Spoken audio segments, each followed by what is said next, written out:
Boa noite, Plínio. Boa noite, pessoal. Bom, eu tô aqui para dar uma notícia. Vocês devem estar sentindo falta do Gildo hoje aqui. Em respeito ao Gildo que está passando por problemas familiares, eu decidi, estou comunicando ao Plínio agora, que o Ao Volante hoje vai ser diferente. Como é o Gildo que traz o convidado, faz aquela coisa toda, daquela gentileza, aquela finesse, em respeito aos problemas que ele está passando na sua família hoje.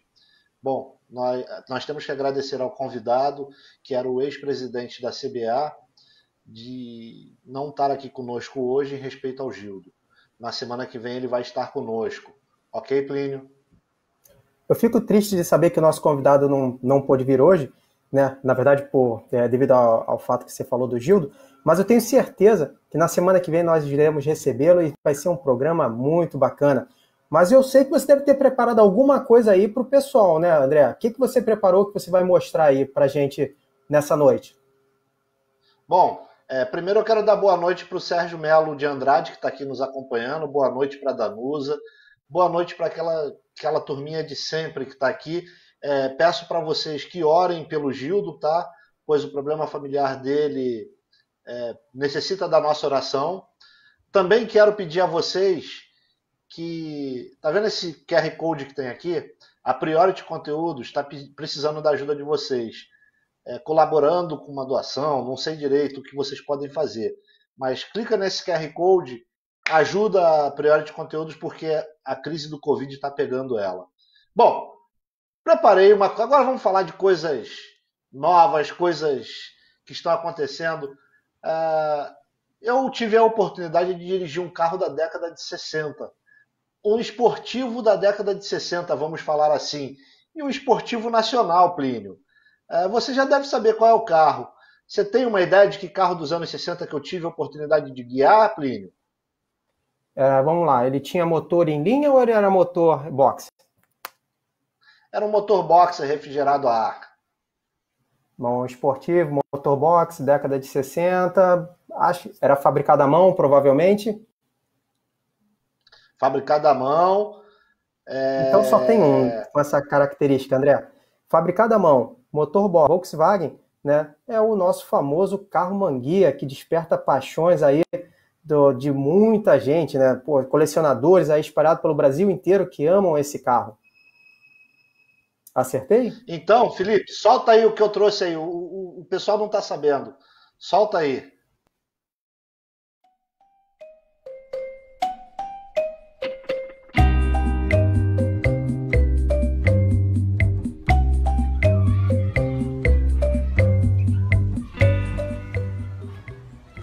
Pessoal, há muito tempo eu queria mostrar um carro desse no canal. Um carro manguia 1962, 1.200 cilindradas.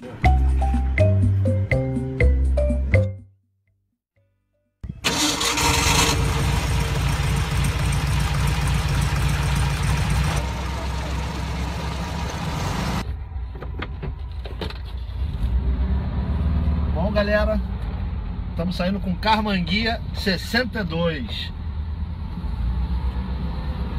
Primeiro cupê esportivo da juventude no Brasil. A embreagem é complicada. É um carro diferenciado. Olha o volante. Olha o volante, cara, que loucura. Regulagem de banco eu não achei. Será que eu vou deixar morrer? Olha o porteiro olhando. É pra ir reto o carro. Cara, o volante é enorme.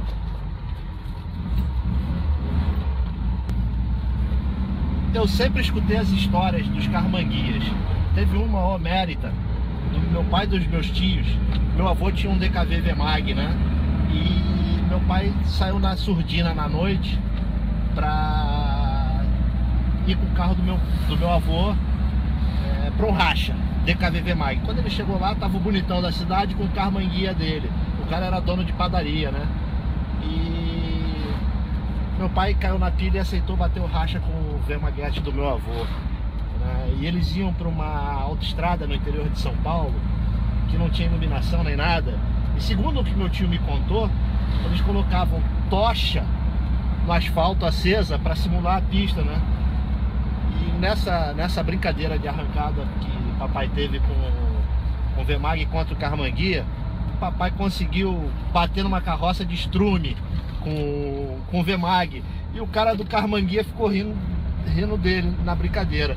Vai ver que é daí que tradição de família esse gosto de automobilismo.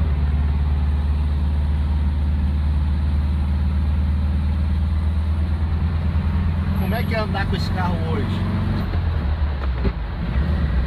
É diferente. A direção tem uma folga enorme, né? Não que ela esteja com folga, é que é diferente. O volante é enorme, tudo é enorme, é tudo diferente. É outro tempo, é outro tipo de carro. Eu tô me divertindo aqui. É um carro muito analógico.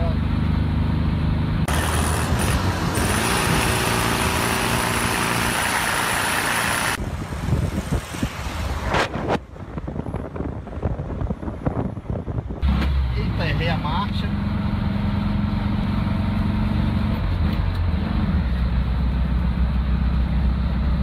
E não anda. A velocidade máxima são impressionantes 140 km por hora.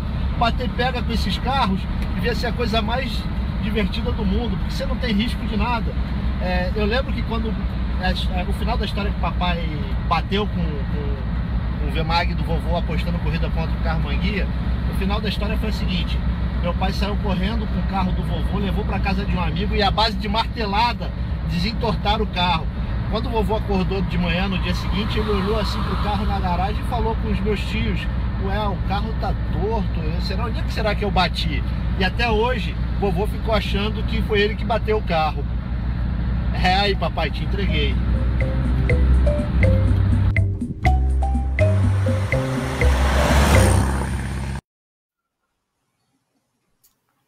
Bom, pessoal, e aí, Plínio, você gostou? O Carmanguia, ele marcou uma época muito especial, né? Ele era um carro todo feito à mão. E o mais interessante, que os amantes de Carmanguia sabem, mas a maioria do pessoal não sabe, o Carmanguia, ele seguiu, na verdade, né, uma receita que foi criada pela Porsche, né, com o famoso primeiro Porsche que existiu, né? Era exatamente isso, era um carro pequeno, leve, com esse motor box Volkswagen, né, e deu super certo, né? E o Carmanguia seguiu aí a trilha, né, desse sucesso, e a gente encontra Carmanguia rodando até na Europa, nos Estados Unidos. É um carro que hoje é muito colecionável, né? Você sabe que o que mais me espantou nesse carro foi como ele é traseiro. Eu vinha descendo a Grota Funda, isso eu não me esqueço. E o proprietário estava com o Daniel filmando. Lembra do meu RCZ? Lembra? O proprietário estava com o Daniel filmando atrás, quando de repente o carro começa a traseirar e foi muito engraçado, porque ele começou a traseirar e eu comecei a escorregar de lado. O Daniel me falou que o proprietário do Carmanguia ficou branco ali, né? Achando que eu fosse rodar. E eu vim segurando e vim controlando a traseirada dele. É muito divertido de guiar, mas é muito difícil. Só que eu traseirei, adivinha qual é a velocidade? É estonteante 60 km por hora. Porque esses carros dessa época não tinham muita aderência, né? E nós chamávamos esses carros de esportivos. Isso que é engraçado. Eu sei que você também agora ficou curioso para comparar com outro esportivo, né, Plínio? Que você teve esses esportivos da década de 60, a gente ainda tem que lembrar que os freios deles eram a tambor. Quando você freava, regulagens diferentes de tambor, você ficava com o carro, era difícil de controlar. Mas a gente entra na década de 70, principalmente na década de 80, já com grandes melhorias na indústria nacional, não é isso, André? Exatamente. Em 70, a Volkswagen ela trouxe o seu primeiro motor refrigerado a água e saiu da linha refrigerada a ar, né, com louvor. Foi com o Volkswagen Passat. E o Passat nos anos 70 veio com a versão TS. Era a fusão da Audi com a Volkswagen, e a Volkswagen adota, né, internacionalmente os motores refrigerados a água, e aqui nós tivemos a grata satisfação de ter o Passat como sendo estreante. E se você lembrar bem, na década de 70 tinha muito proprietário de Passat que tirava o emblema Volkswagen, o VW, da frente da grade do carro e botava as bolinhas da Audi. Lembra disso? Que o pessoal fazia isso aqui no Brasil, na década de 70, eles andavam com as bolinhas da Audi, né, dizendo que o carro dele era um Audi, né, e a gente não tinha carro importado, né, então acabava passando alguns. É verdade, mas aí surgiu aqui no Brasil uma lenda dos motores nessa geração, que era o popular motor MD-270, que mais tarde viria a se chamar AP, com uma modificação na biela, e passou a ter o carro com mais torcudinho, com o motor vibrando menos. Por isso grata satisfação feita pelos engenheiros brasileiros que fizeram o AP, que significa alta performance, né? Então o pessoal aí do Brasil dando uma olhada no motor que veio lá da Alemanha e deu muito certo, né? Porque depois a nossa envenenada se espalhou pelo mundo. Agora vou te contar uma coisa, não foi coisa de engenheiro brasileiro, não. Não foi, Você sabe onde é que surgiu essa receita do AP? Foi nas pistas. A gente tem um amigo que participou dessa revolução. Você conhece Marcos Mastropietro? Sim, claro. Ele é o quê? É o chefe de equipe da Motorfest, não é isso? Nessa época ele trabalhava na equipe Volkswagen de fábrica, chefiada e capitaneada por Bob Sharp, qual nosso amigo Jaiminho Figueiredo corria. E isso foi uma invenção que aconteceu nas pistas do time Volkswagen. Eles é que encurtaram a biela para fazer o motor AP de alta performance, numa grande sacada dessa turma do Bob Sharp, do Marquinho Mastropietro. Eles é que fizeram isso e depois, como eles eram funcionários da fábrica, entre aspas, eles é que levaram isso para dentro da fábrica. Não sei se você sabia disso. E essa receita, ela espalhou pelo mundo todo, porque a Volkswagen do mundo começou a adotar essa receita, né? E os motores que nós temos hoje não são nada mais, nada menos do que evoluções, né, daquele primeiro motorzinho refrigerado a água que nós tivemos aqui equipando, né, o Passat. E por isso a gente teve a oportunidade de andar no primeiro esportivo com motor AP feito pela Volkswagen no Brasil, né, nos anos 80. Felipe, solta aí.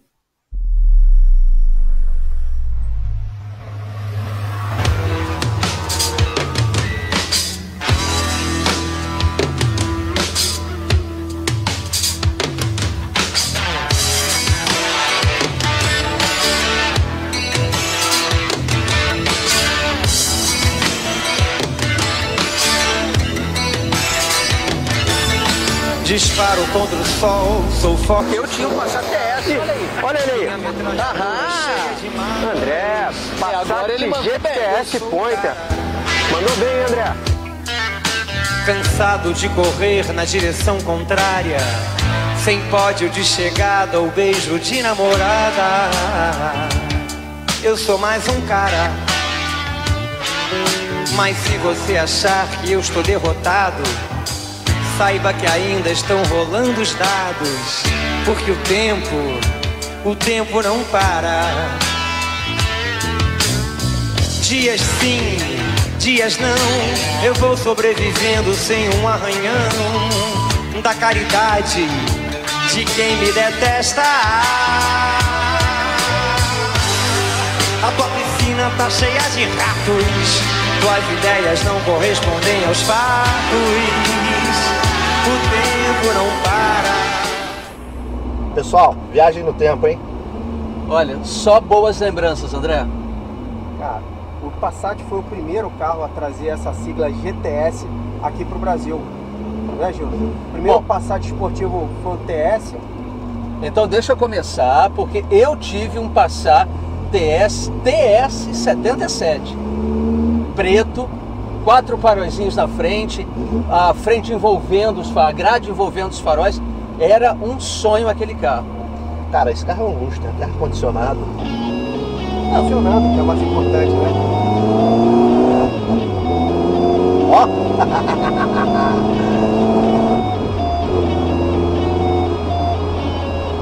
Vocês ficaram mudos?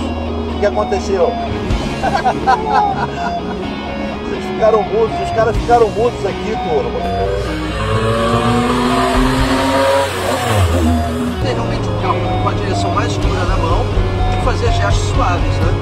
Outra coisa também, já que você está falando isso, é o seguinte, a direção ainda progressiva é pior ainda, porque você tira a sua sensibilidade de que o carro está escapando ou não na curva. Tira, perfeito.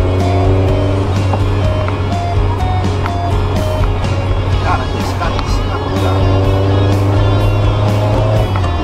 Mas você não aprendeu até hoje, André? Você sabe, Plínio, que quando o Pointer, né, surgiu, que na verdade o Passat GTS, batizado com Pointer, né, e aí ficou, ele tinha um concorrente muito interessante, que era o Monza SL.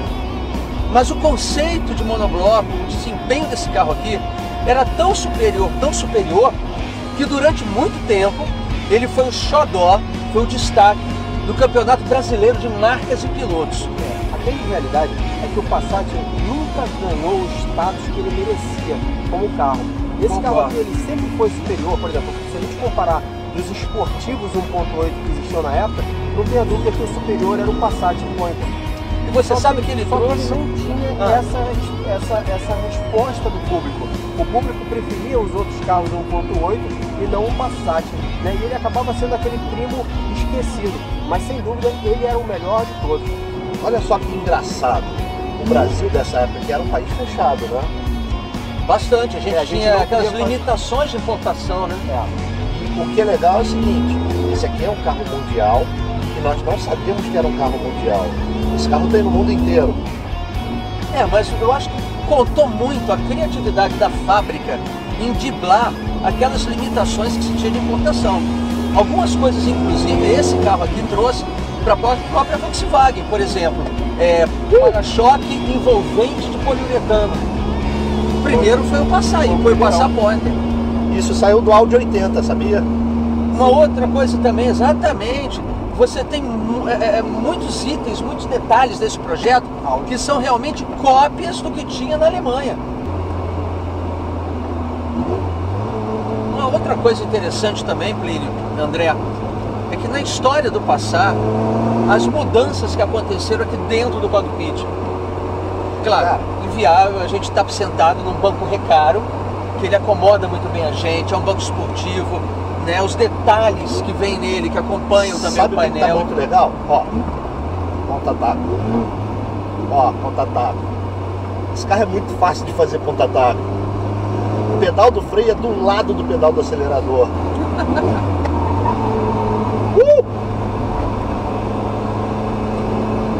Sou made in Audi legítimo. Tanto é que uma das coisas que era legais, que tinha no Passat, para quem tinha oportunidade na época de viajar para a Alemanha, o pessoal trazia grade do Audi, trazia logomarca do Audi, trazia um monte de coisa do Audi para colocar no Passat.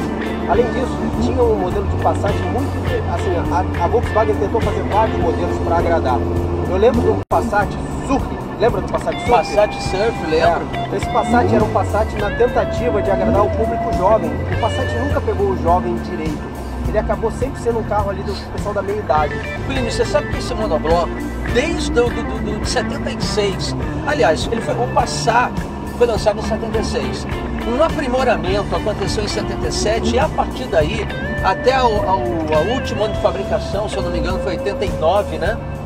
Ele sofreu uma série de mudanças, principalmente estéticas, mas o conceito básico do monobloco se manteve. E essas longarinas, essas caixas de ar que a gente tem, eram, digamos assim, o pulo do gato, porque ele mantinha a estrutura central bem posicionada e alinhada, e enquanto isso, a barra de torção na traseira e a suspensão maciça na dianteira faziam com que essas partes do carro eles trabalhassem de uma certa maneira que compensava todo o esforço que se fazia nas pistas. Olha o comportamento dele em curva, que legal. Ó.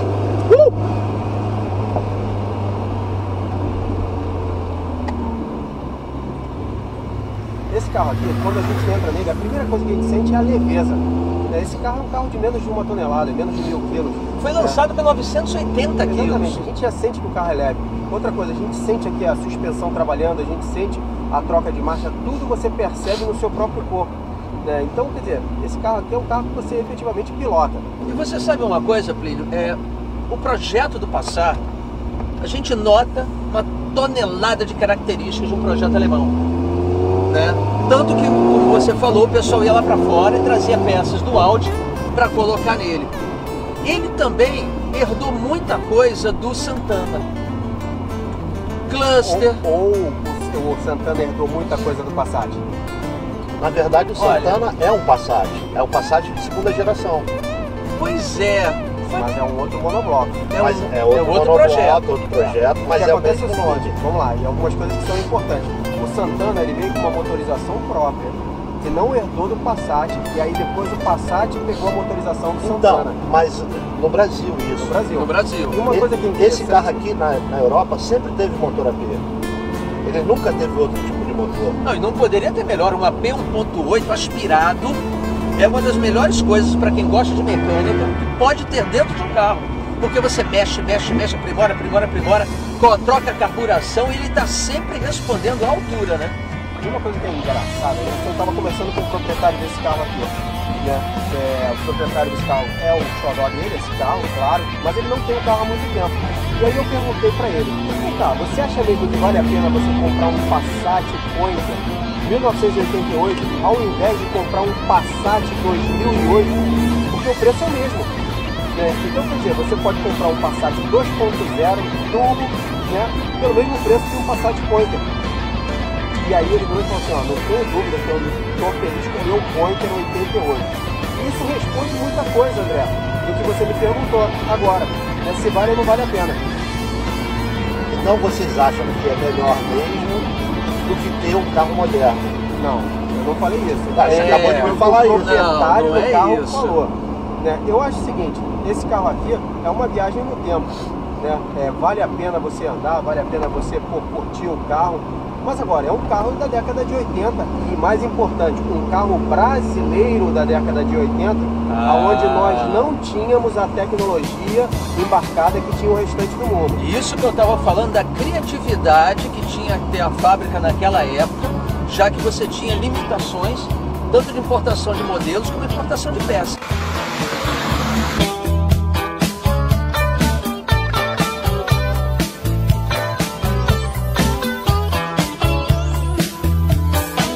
Pode seguir a tua estrela, o teu brinquedo de estar fantasiando um segredo, o ponto onde quer chegar. Então, essa carroceria aqui, a Volkswagen adotou esse projeto como o primeiro carro deles refrigerado a água. E esse motor AP, ele é praticamente um Audi, esse carro, da época, dos anos 70. Só que é um Audi adaptado para se tornar um Volkswagen.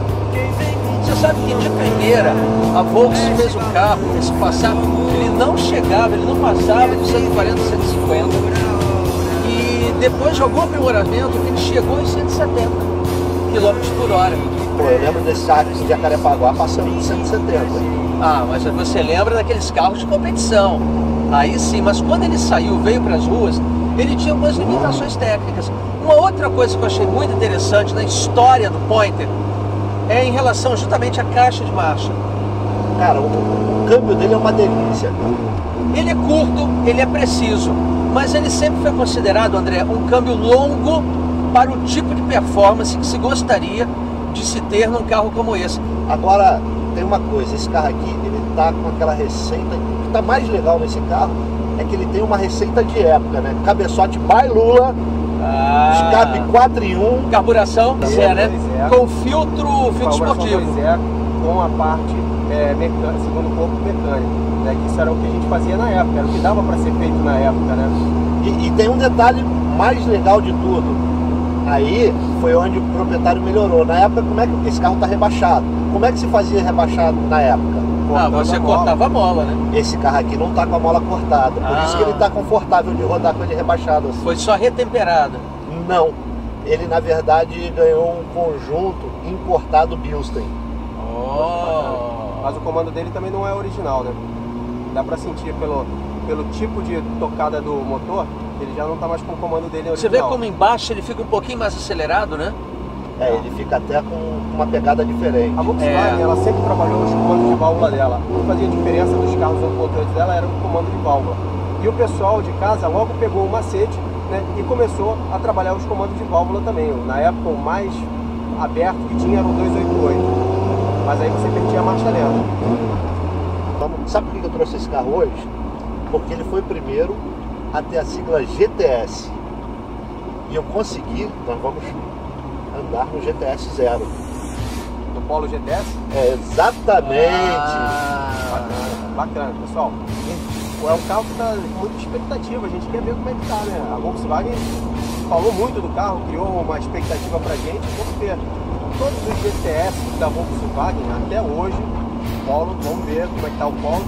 Pegamos aqui o DNA original do que é um GTS. Isso é verdade. Né? E eu não tenho que reclamar por falta de tomadinha USB, porque nesse tempo não tinha nem USB, né? Exatamente. Então, e aí, olha só, tem uns detalhes que a gente viu no Jetta GLI, que nesse carro que foi o primeiro GTS, ele traz todos eles. O friso vermelho. Ele vinha com rádio toca-fita. Ele tem rádio toca-fita Rio de Janeiro. Bom, pessoal, eu espero que vocês tenham curtido esse passeio, essa aventura.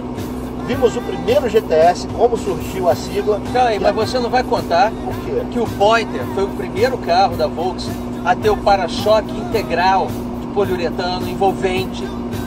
Que ele também foi o primeiro carro a ser montado saía de linha com motor com pneus 185/6014, que era o top para a época. Sim, mas isso aí vai estar na ficha técnica, né? E tinha também o painelzinho, pressão de temperatura e de óleo, pressão de óleo, pressão de combustível. As novidades que trouxeram. Você chamou um especialista de Passat, agora tá errado. É igual quando eu entro dentro do Gol, você fala assim, para de falar, Plínio. Então, é a mesma coisa do Gildo. O Gildo entrou dentro do Passat, agora vamos ter que escutar. E outra coisinha também, tá? Essa coberturinha que todos nós estamos habituados, que não permite que o sol incomode a leitura do painel, o cluster do teu painel, também começou na linha Passat. Olha aí. Então beleza, pessoal, já foi dito tudo aqui, já sabe, esperem o vídeo do Polo GTS. Pessoal, foi muito bom fazer esse programa para vocês.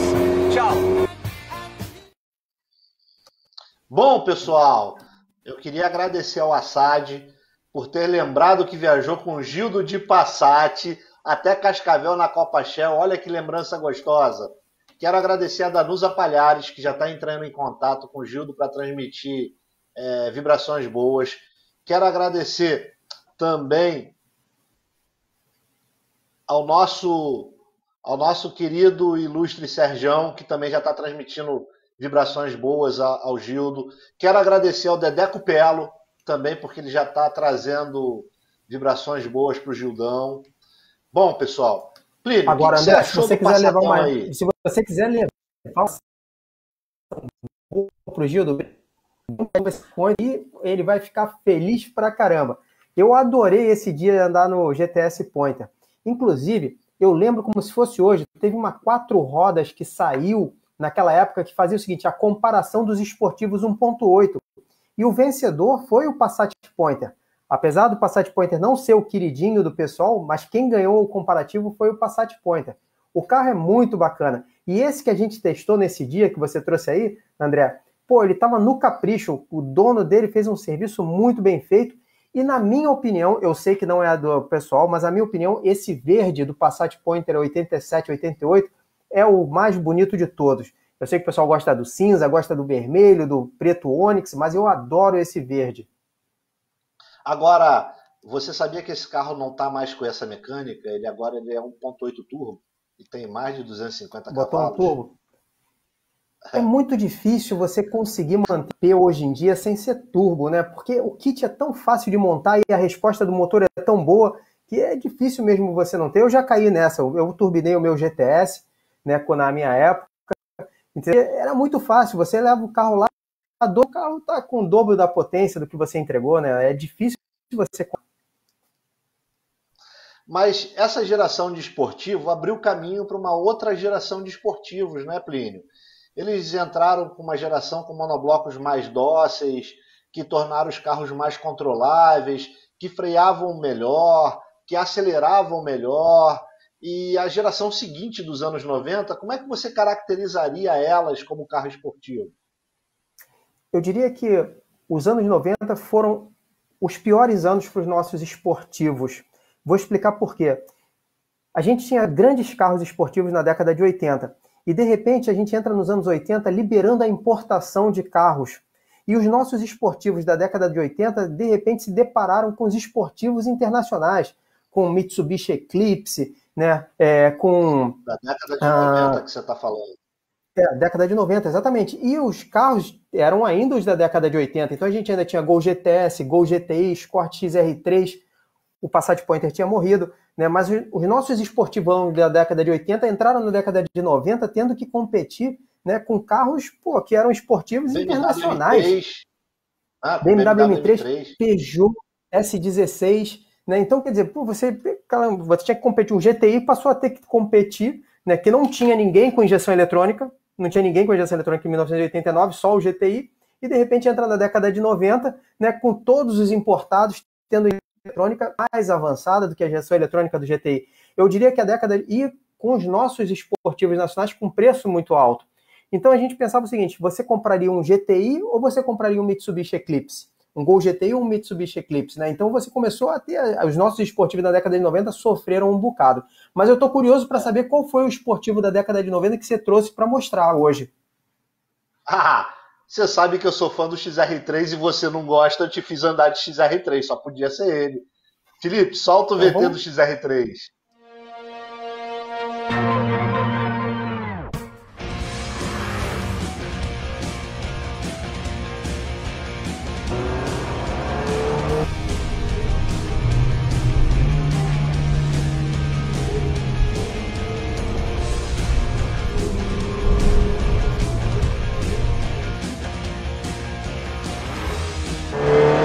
Molecada, marquei com o Plínio lá no caldo de cana, eu tô levando para ele uma surpresa. Bom, vocês já estão vendo no que eu tô, né? Ford Escort 2.0i XR3.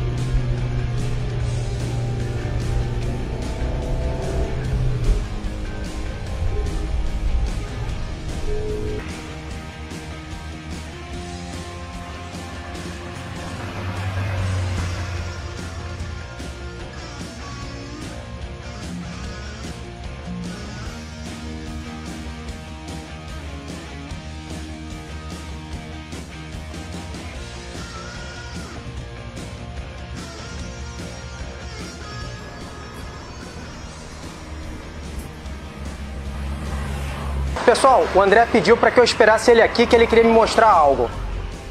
Não acredito.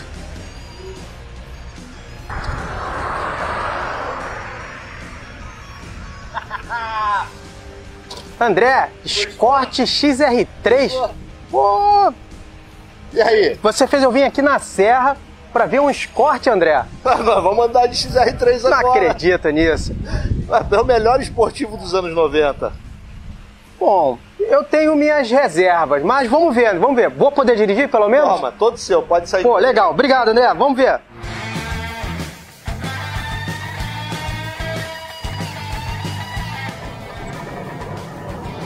E aí, pessoal, tudo bem? Cara, eu juro pra vocês que eu achei que o André não fosse deixar eu andar no Escort. Vocês sabem, quem acompanha o canal, que eu e o André temos a rivalidade do Escort com o Gol. Eu sendo um cara do Gol e o André sendo um cara do Escort. A grande realidade é que, apesar da rivalidade, eu respeito muito o Escort. Esse carro aqui sempre foi um carro que fez muito sucesso. E falando em sucesso, quando a Ford chegou no Brasil, ela fez várias tentativas, né, para agradar o público. Ela trouxe os muscle car, ela trouxe carros grandes, ela fabricou carros pequenos aqui, mas ela não conseguiu agradar ao brasileiro. Até 1983, quando ela lança o Escort. E o Escort acertou em cheio o coração dos brasileiros. Era justamente aquilo que o brasileiro queria. E no ano seguinte, com o sucesso do Escort, ela lança o modelo do Escort esportivo, que era o XR3. E esse nome XR3 foi eternizado. O povo gostou. O Escort XR3 chegou com um visual moderno, um visual jovial. Ele tinha farol de milha, farol de neblina, vinha com aerofólio, era aquilo que realmente o povo queria e não sabia que queria, né? O Escort foi um sucesso.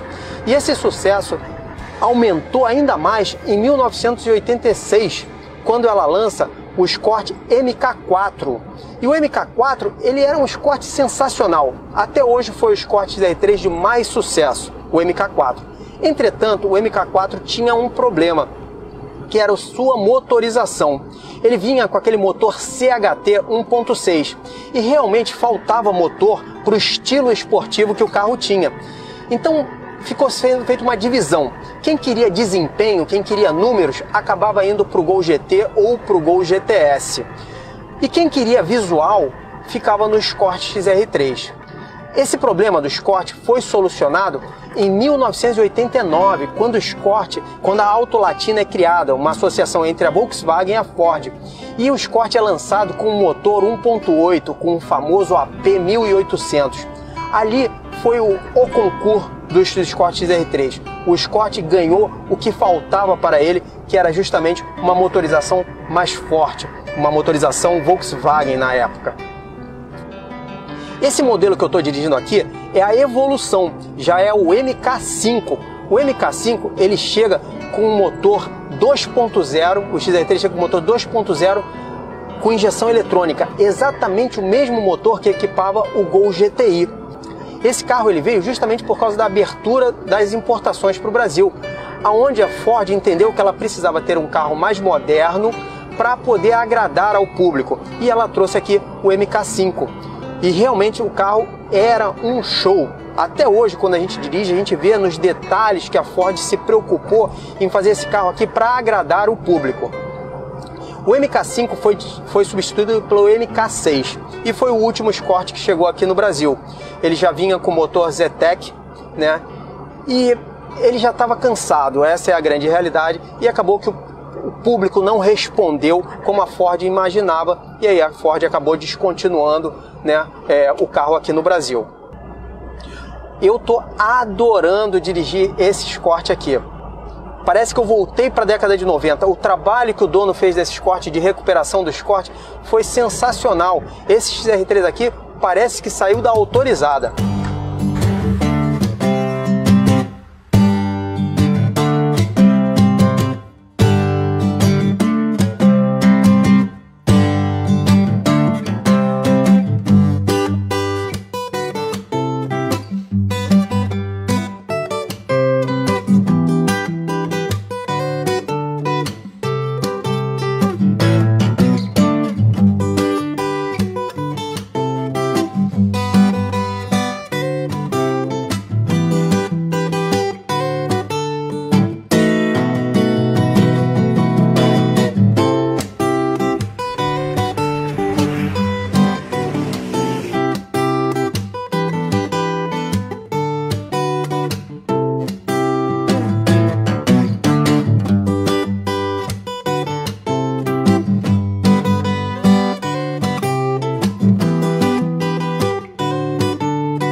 Bom, vamos lá, o que eu estou sentindo aqui?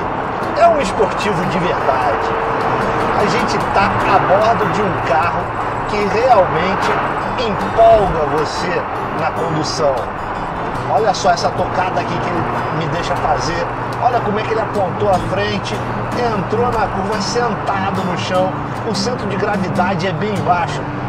Olha só, sensacional! Esse motor AT 2.0i nesse carro ficou magnífico. E o carro anda muito bem. Olha só, o carro é redondinho de curva, faz muita curva. Meu Deus do céu, que carro gostoso! Não é à toa que Andrés Matheus foi campeão a bordo do Flechinha de Prata, né? Porque o XR3 era muito bom de chão. Eu tô nessa estrada aqui, eu já passei milhares de vezes aqui, como vocês sabem, fazendo canal Soler e durante a minha infância, mas eu nunca tinha guiado um XR3 2.0i fechado como esse aqui. Já tive, sim, o Conversível. É um dos filmes mais vistos do canal Soler. Cara, os carros dos anos 90 eram muito legais. Esse Contagiro aqui invertido é muito legal. Cara, o volantinho com um friso vermelho, tudo nele aqui te remete à esportividade. E os bancos esportivos, apesar desse aqui não constar os recaros, mas ele tem os bancos esportivos da Ford. Esses bancos, eles te encaixam, você fica abraçadinho neles. Eu gosto desse encosto de cabeça redondo da Ford. Esse carro, ele tem um charme, né? Que hoje em dia a gente não vê mais. Um rádio com equalizador gráfico, cara, é sublime. O carro é muito de playboy. Como a galera falava nos anos 90, né? A direção dele é bem direta, né? E o carro, ele é muito justo. Embora ele não tenha a suspensão independente que tinha no MK4 e na versão europeia, esse carro não perde em nada para os esportivos Cadete SI, Gol GTI, porque ele faz o que ele tem que fazer. Olha, tá fazendo curva como ninguém. Eu tô aqui a 80 km por hora fazendo as curvas com tranquilidade. O motorzinho AP falando aqui é gostoso. Como é gostoso andar com esse carro. Agora, eu tô me divertindo com esse carro aqui. Olha só essa pegada esportiva que eu tenho. Punta-taco. Ó, o carro é na mão. Nossa. Olha só, eu tô praticando esporte aqui. Ele já teve a correção na suspensão traseira, que aconteceu durante o teste da 4 rodas, da bucha da suspensão traseira ter se soltado. Ó, vou meter um ponta-taco aqui, ó. Moleque! A frente tá apontadinha, a traseira tá soltinha, o carro tá fazendo o que eu quero. Ó. Dobrei os pneuzinhos. Muito legal. Eu adoro dirigir esse carro aqui. Agora, você tem que tomar cuidado, porque não tem freios ABS, não tem nenhum recurso eletrônico, controle de estabilidade, controle de tração, nada disso. Então, você já imagina o que é guiar esse carro aqui. Guiar ele de forma esportiva não é fácil. Por que não é fácil? Porque ele é um carro que necessita de habilidade do condutor. Se você não tem essa habilidade, você vai fazer besteira. Para frear ele, inclusive, é difícil, porque ele trava as rodas e você fica sem direção, como todo carro dessa geração aqui. Cara, mas é muito legal, porque o carro tá novinho e ele, nessas condições, ele te dá prazer realmente. Eu sinto vontade de ter um carrinho desse aqui. Ele é o máximo de uma era. Eu acho que o último carro a representar essa era foi o Astra GSI no Brasil, né? E o Golf GTI, ponto. Mas o que é o XR3? O XR3 2.0i, ele é um carro que ele tem o motor da época, que é o motor AP, com a melhor carroceria para a época. Ele unia o conforto, a esportividade e o desempenho. Esse carro é praticamente perfeito.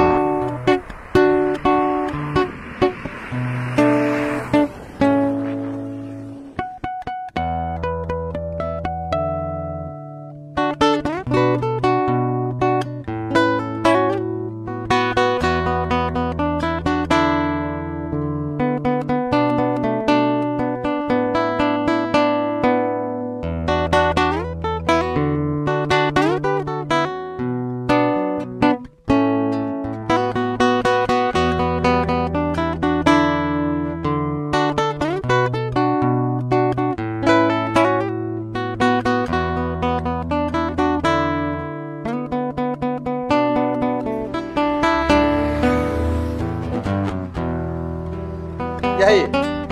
Pô, André, eu curti. Você se rendeu aos encantos do XR3 finalmente? Mais ou menos. Continuo preferindo o Gol.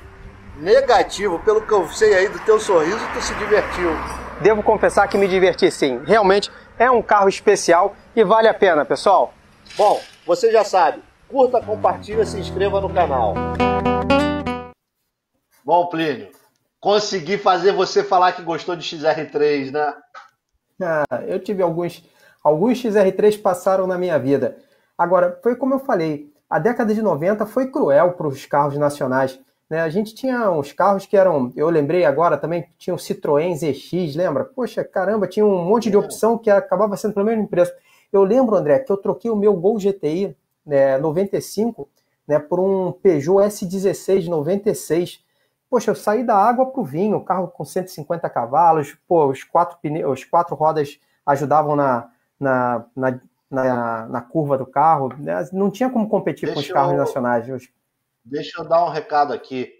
Gildão, o Sandro, nosso amigo lá da Renault, que já é praticamente membro do canal, me ajudou aqui com o motor AP que a gente comprou para o nosso projeto Agora Futuro, né, Plínio? Acabou de mandar mensagens e vibrações positivas para você aí, tá, Gildo? Cara, vai dar tudo dar certo. Mas falando do Sandro e falando da onde ele trabalha, eu acho que a próxima década eu já sei qual é o carro que você vai trazer. Se você vai falar agora dos anos 2000, carros atuais, e se for nacional, só tem um para você trazer para continuar com essa sequência que você está fazendo aí agora. Vou acertar ou não vou acertar, André? Vai acertar, mas antes de a gente chamar o VT, eu queria falar aqui que o Assad, a gente tocou no coração do Assad com esse review, porque ele acabou de falar aqui que coordenou com Hélio Perrini, da Ford, o lançamento e corrida de imprensa do XR3 JPS e fez o Pace Car de Fórmula 1 para o Gildo na Fórmula Ford, e que ele viajava de XR3 conversível como carro madrinha da Fórmula Ford. Porra, Assad, que inveja, hein? Show de bola. Boas lembranças. Ficamos felizes por tocar essas lembranças com você. Bom, todo mundo já sabe qual é o próximo carro que vem. Sandro, obrigado por você nos apresentar o Denis, que nos presenteou com esse carro, que é um grande esportivo. Solta o VT aí, Felipe.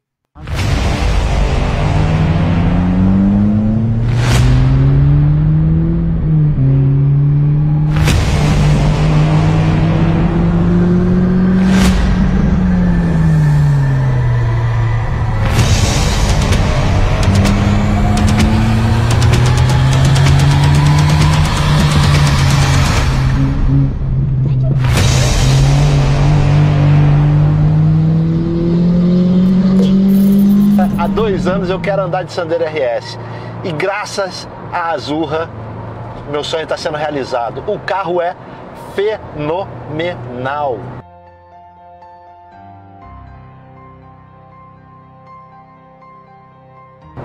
É impressionante o que acelera, o que faz curva, o que ele anda esse carro. É sublime. Eu tô levando ele pro Gildo. O Gildo vai falar mais da divisão RS, do modelo em si. Mas o que eu tô fazendo aqui? Eu tô vendo como é que o carro se porta na estrada. O carro acelera, freia, faz curva, faz tudo como um carro tem que fazer. É um carro de corrida. Eu tô impressionado. Eu quero um carro desse agora. Essa versão que a gente está guiando, a Racing Spirit, não é nada discreta, com todos esses adereços vermelhos, o aerofólio no teto, os adesivos, por tudo quanto é canto da carroceria tem escrito Renault Sport. Ele disse, aqui veio. Cara, olha só que delícia. Ó, como ele faz curva. Meu Deus, a suspensão é um primor. A frente é colada no chão. Eu não acreditava que esse carro era tão bom. O carro é um desbunde.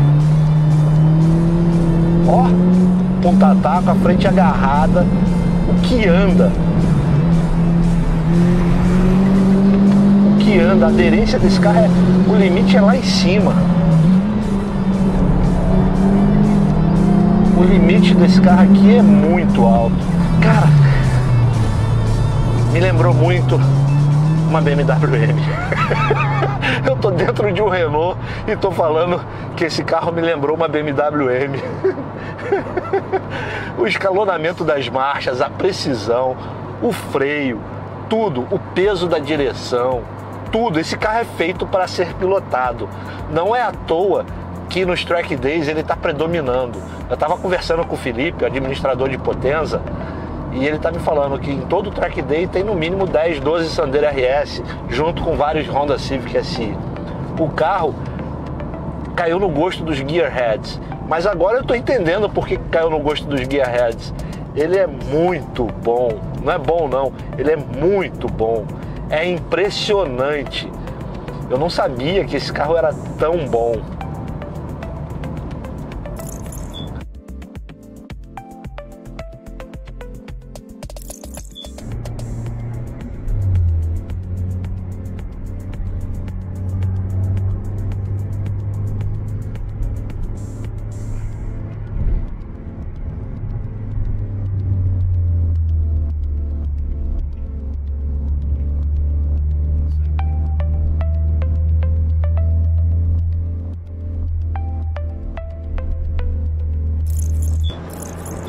Bom, pessoal, eu estou aqui me divertindo, mas não é com o carro não, é com o André, porque eu falei para ele, vão lá no canal Soler, no YouTube, procurem ver uma matéria que a gente fez com um tal de GTS da vida.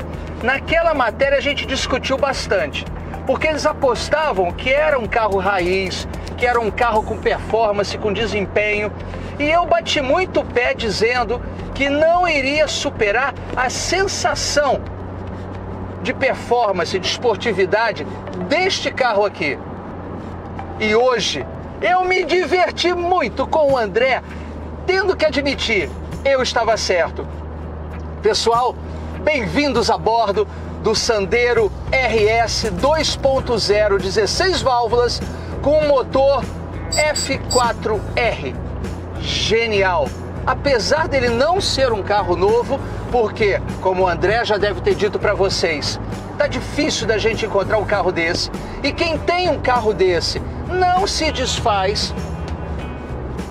É uma raridade, é uma joia. E vou falar mais, hein, galera?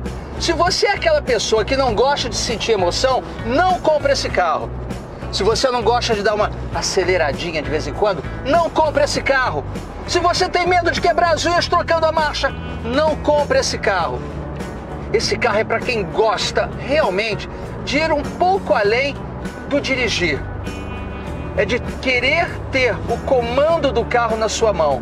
É de querer descobrir o limite do carro, claro, dentro de todas as condições normais de trânsito e respeitando as leis de trânsito. Mas olha, que dá vontade de você acelerar, dá. E deixa eu contar um pouquinho para vocês. Na Europa era muito comum, é muito comum, você ter principalmente os carros de turismo de série transformados em carros para rally, em carros para subida de montanha. Vocês terem a versão, como aconteceu, a Ford tinha um Escort Cosworth, já houve carros da Lotus, da Opel, todos com tecnologia de competição. E uma das empresas que mais investe em tecnologia de competição é a Renault. Não poderia ser diferente, teria que ter um carro com essa tecnologia, com essa concepção esportiva, realmente esportiva, tá? Não é papinho de botar sonzinho, ronquinho em sistema de som, não. Não é essa história de ficar carrinho automatizado que parece videogame, não. O departamento esportivo da Renault, a concepção que eles tiveram do que seria um carro com comportamento esportivo de série se resume neste carro aqui, o Sandero RS. É o carro dos sonhos de todo gearhead. Não é só pelo seu desempenho, como o André já demonstrou, ou o que o Gildo está falando, mas porque ele tem atributos muito especiais. O primeiro deles é que é um carro espartano. Isso mesmo, pode parecer estranho, mas todo cara que gosta de verdade de carro dá valor ao que efetivamente o carro pode disponibilizar. E esse motor 2.0 de 150 cavalos, 4 cilindros, com esse ronco especial, deixa o carro extremamente divertido de ser dirigido. Os atributos dele podem parecer não tão especiais assim, afinal de contas, o painel não é acolchoado. Mas e daí? Não faz mal. As portas são de plástico duro, mais uma vez, e daí não faz mal. E a tapeçaria é barata, mas a gente nem liga para isso, porque tudo é compensado com o som fenomenal desse motor 2.0.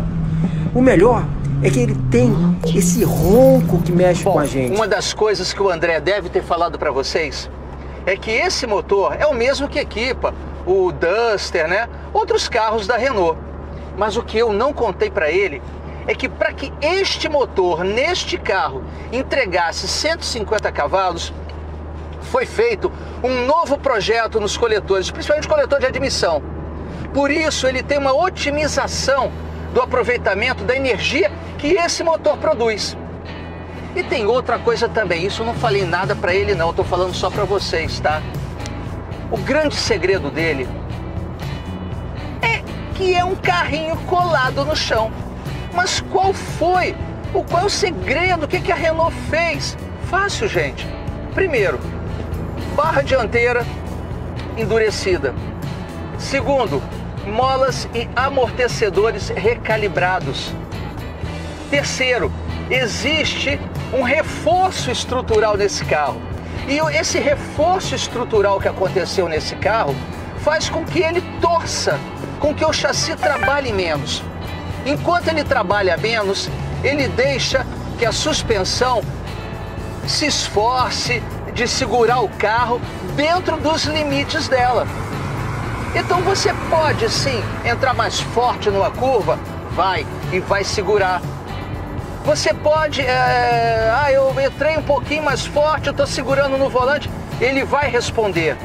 A direção, inclusive, isso é importante, tá? Esse carro aqui, se você usa no dia a dia, talvez, comparado aos outros carros que a gente tem por aí, você sinta a direção mais dura, e é mais dura, ela é mais justa, como tem que ser a direção de um carro de competição.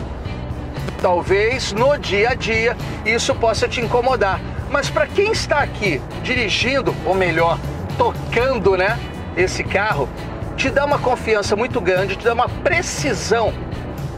Como o André fala, aponta e vai. Realmente, esse carro faz, ele aponta e vai. Você tá certo, André.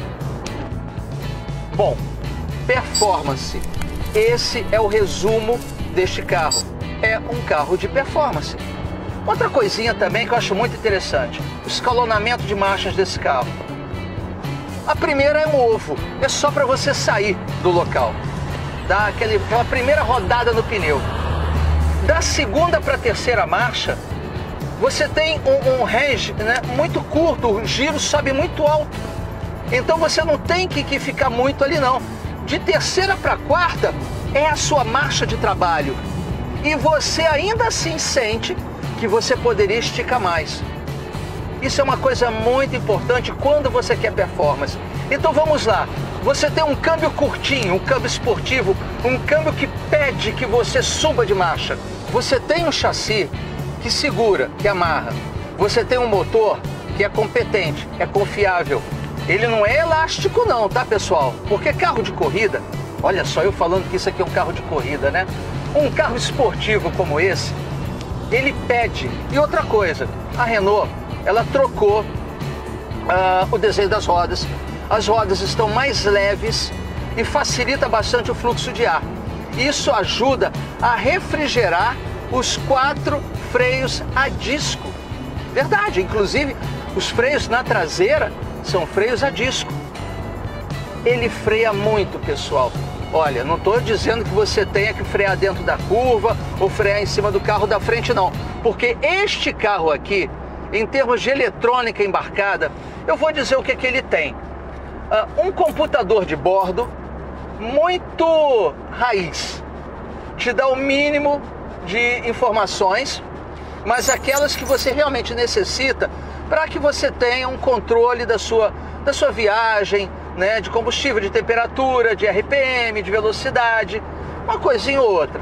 As luzes espia do painel, o próprio painel, o que eu vou dizer que ele tem de digital?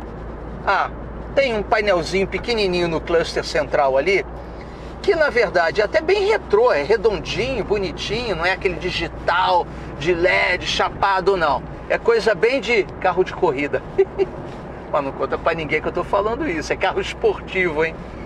E você tem as opções bem interessantes de setup nesse carro. Uma delas eu contei para o André, a outra não sei se eu contei não, ele vai ter que descobrir. Tem um botão aqui no console que se você apertar vai aparecer a palavra Sport. O que acontece? Você vai ter uma pequena modificação no escalonamento das marchas. E as marchas vão, seu giro vai subir mais rápido. Agora, se você mantiver esse mesmo botão apertado mais tempo, vai surgir uma luzinha ali no painel, aonde vai desabilitar o controle de tração e o controle de estabilidade. Gente, não tem como você ter um carro de corrida esportivo com controle de tração e estabilidade. Peraí, o carro tem que estar na tua mão, você tem que comandar. Esse carro é um carro raiz, galera. Não é um carrinho que o piloto automático faz, manda e acontece. Ah, já que eu falei em piloto automático, ele tem um limitador de velocidade e tem também o pilotinho automático, dá um cruise control. Ó que chique. Todo o resto dele te remete a um carro esportivo. Pessoal, não é a primeira vez que uma empresa, uma montadora de carro, coloca um motor que não foi projetado para um carro a bordo de um bólido. A grande realidade é que as fábricas de vez em quando fazem isso. Motores de carros grandes são colocados em carros pequenos. E o Sandero RS é um exemplo típico disso. Sabemos que o motor 2.0 não foi feito para o Sandero RS, mas ele casou de uma forma excepcional nesse carro. A Renault acertou em cheio e o carro ficou muito bacana. Eu não tenho dúvida que esse carro vai marcar gerações, sendo hoje uma verdadeira pechincha para comprar e no futuro vai ser muito colecionável. Pessoal, espero que vocês tenham gostado. Eu tenho certeza que o Gildo e o André se divertiram muito a bordo do Sandero RS e esperamos ver vocês no próximo programa. Um abraço aí para todo mundo, pessoal.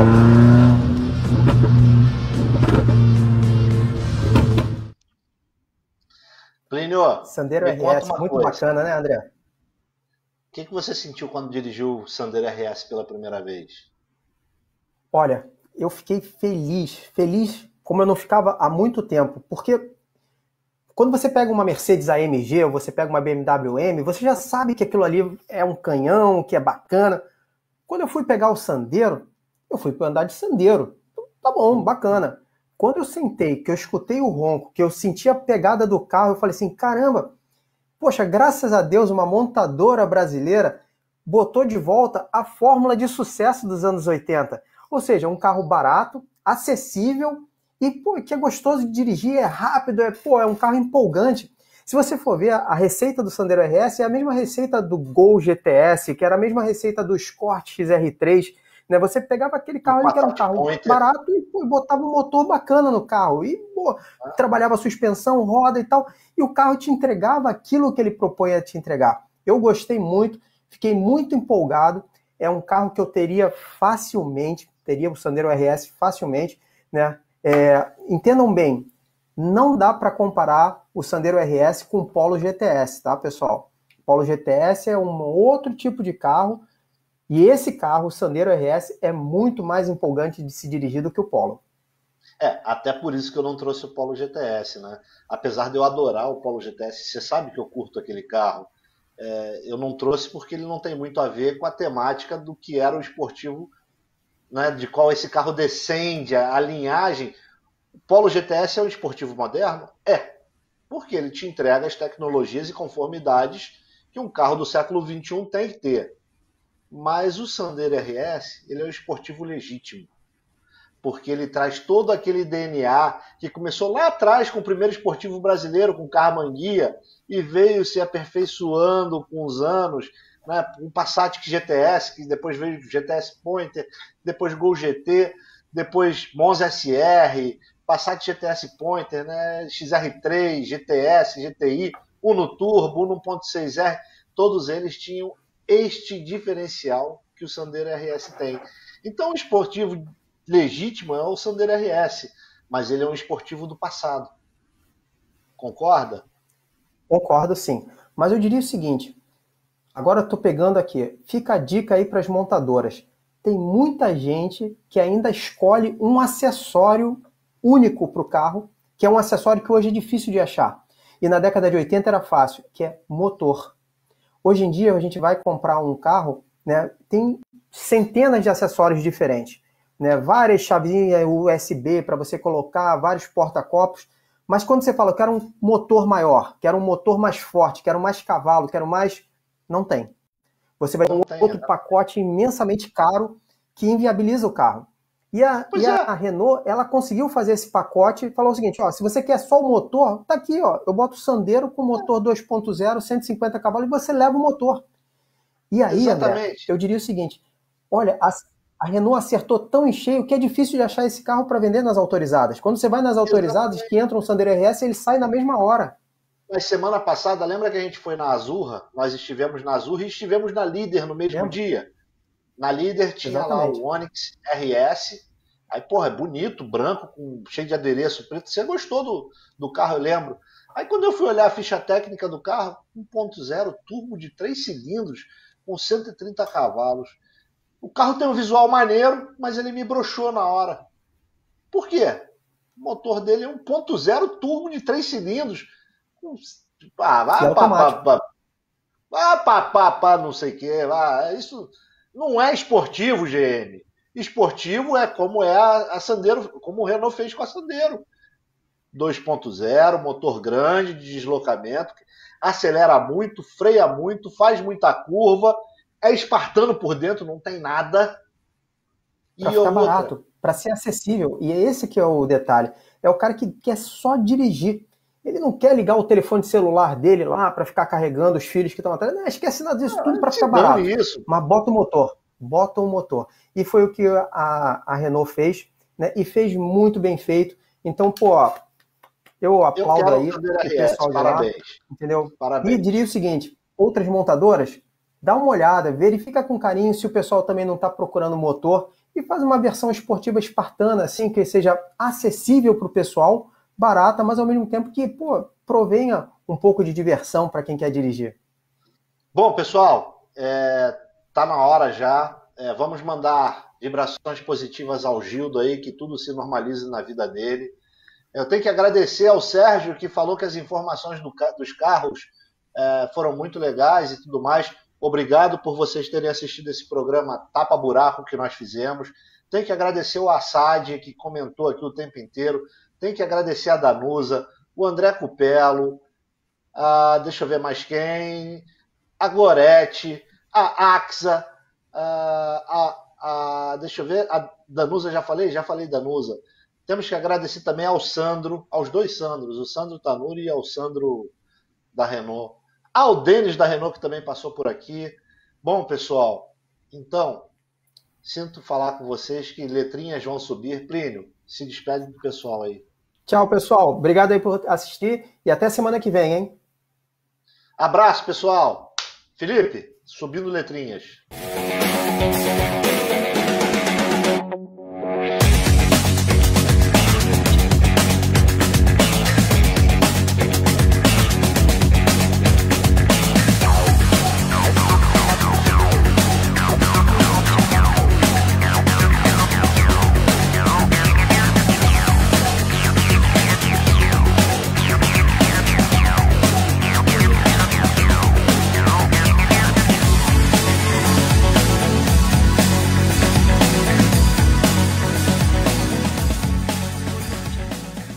A Priores Conteúdos tem como missão levar até a sua casa conteúdos dos mais diversos nichos dentro de um app leve, simples e fácil de mexer.